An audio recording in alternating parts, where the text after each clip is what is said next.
Hello everyone, I welcome you all to this video lecture, Biasing of BJT. So through this lecture, you can understand the role of biasing in bipolar junction transistor and a fixed biasing method.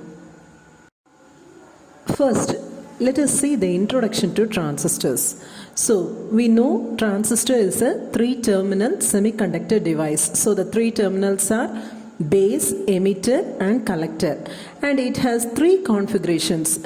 Since it has three terminals, there are three configurations. One is common base configuration, common emitter configuration, and the last one is common collector configuration. Then if we see the applications of transistor, means mainly it is used as amplifiers, oscillators, digital switches. Then in computers, satellites and in many modern communication systems we are using these transistors. Next, let us see what are the types of transistors. There are two types of transistors. One is unipolar junction transistor and another one is bipolar junction transistor. So this comes under BJT. That is unipolar junction transistor means from the name itself you can understand unipolar. So only one polarity.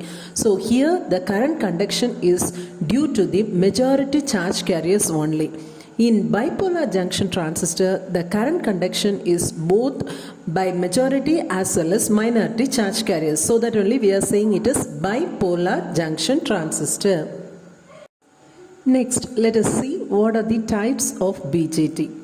So there are two types of BJT. One is NPN transistor and the another one is PNP transistor. So the NPN transistor symbol is given nearby. As well as the PNP transistor. So NPN means here two N-type semiconductors. In between the two N-type semiconductor there is a P-type semiconductor. So this is NPN transistor. So here the current flows from collector to emitter. But in PNP transistors there are two P-type semiconductor and one N-type semiconductor. So these three are connected together. Here the current flows from emitter to collector. So here the arrow direction in the emitter is very important. For NPN transistor, the arrow marks points outside, but in PNP transistor, the arrow mark points inside. So next we are going to see about biasing. So what is biasing? So applying external voltage to operate the transistor in desired region.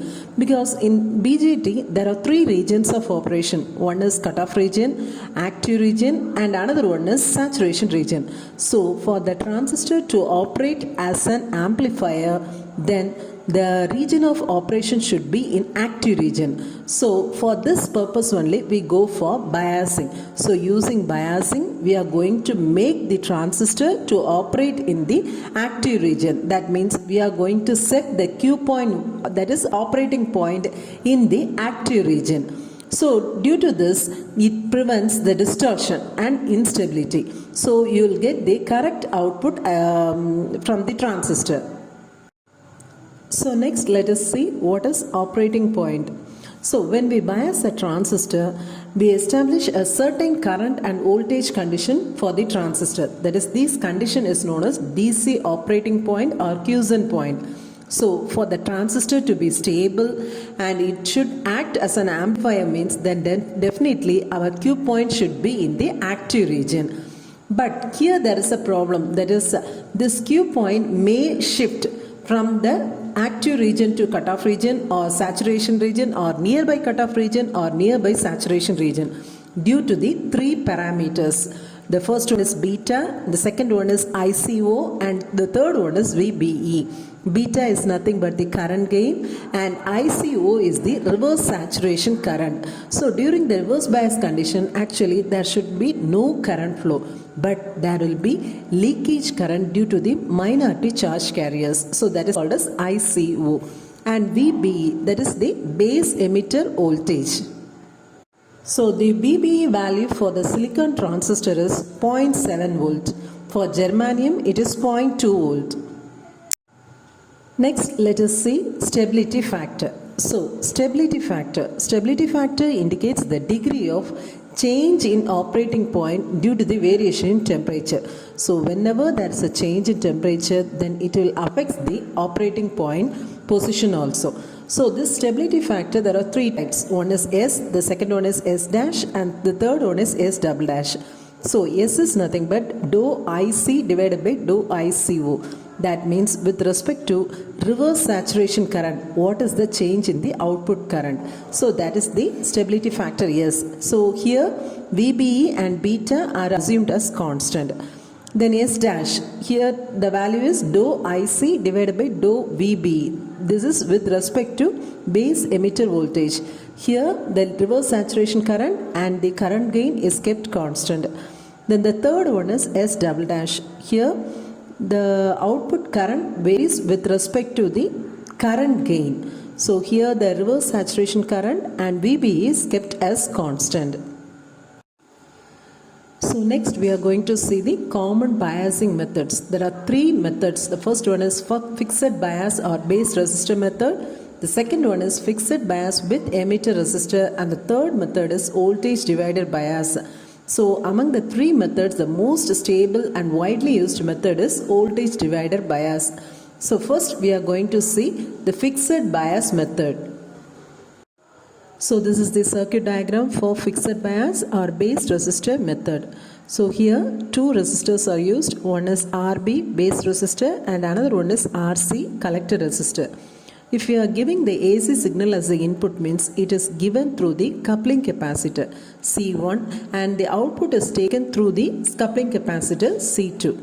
So if we are performing DC analysis, then we should open circuit the coupling capacitors. After that only we can perform the DC analysis. So in this method we are going to calculate the three parameters, that is base current, then output current, that is IC, then output voltage VCE. So these are the three parameters we are going to calculate from this method. Using that only we can calculate the stability factor. So here, so this is the input loop. Input loop means base emitter loop. The arrow mark indicates the base emitter loop. This is the collector emitter loop. That is, the arrow mark indicates collector emitter loop. So first we will be considering the base emitter loop and then we will be considering the collector emitter loop. So from these two loops, by applying the Kirchhoff voltage law, we could able to find what is IB, what is IC and what is VCE. So first we are considering the DC analysis. So already I have said DC analysis means you have to open circuit the capacitance, because for DC the frequency is equal to 0. So we have to open circuit the capacitance. Then we need to find out the base current IB. So for that we have to consider the input loop, that is base emitter loop. So from the diagram we can apply Kirchhoff's voltage law. So if we apply Kirchhoff's voltage law, we will get VCC equal to IB is the current flowing through the RB resistance. So IB into RB minus VBE, that is voltage across base emitter. So that is equal to 0. So from this equation we can calculate what is IB. IB is equal to VCC minus VBE divided by RB. So we have calculated the base current. Next we have to calculate the collector current and collector to emitter voltage. So for that we have to apply Kirchhoff's voltage law to the collector circuit. So collector circuit means collector emitter side. Okay. Now by applying Kirchhoff's voltage law, we will get VCC equal to ICRC plus VCE. That is VCC minus ICRC minus VCE equal to 0. So from this we can calculate what is IC. IC equal to VCC minus VCE divided by RC. So on simplifying this, we will get VCE. So what is VCE? VCE equal to VCC minus IC into RC. So the magnitude of collector current is given by IC equal to beta into IB, because beta is the current gain. So current gain is equal to output current divided by input current. Here the output current is the collector current and input current is the base current. So IC equal to beta into IB. And the input voltage VBE can be written as VB and the output voltage VCE can be written as VC. So next we are going to calculate the stability factor for the fixed bias method. So stability factor formula already we have seen, that is S is equal to dou IC divided by dou ICO, that is collector current variation with respect to the reverse saturation current variation. So it is given as 1 plus beta divided by 1 minus beta into dou IB divided by dou IC. So here we need to know what is dou IB divided by dou IC. So for that we have to consider base emitter loop in the circuit and find out IB. So already we have calculated this IB value, the same value only. So IB is equal to VCC minus VBE divided by RB. Next we need dou IB divided by dou IC. So now we have to differentiate this with respect to IC. So at that time you will get a dou IB divided by dou IC equal to 0 because the differentiation of a constant is equal to 0. So you will get S is equal to 1 plus beta. So this is the stability factor for fixed bias circuit.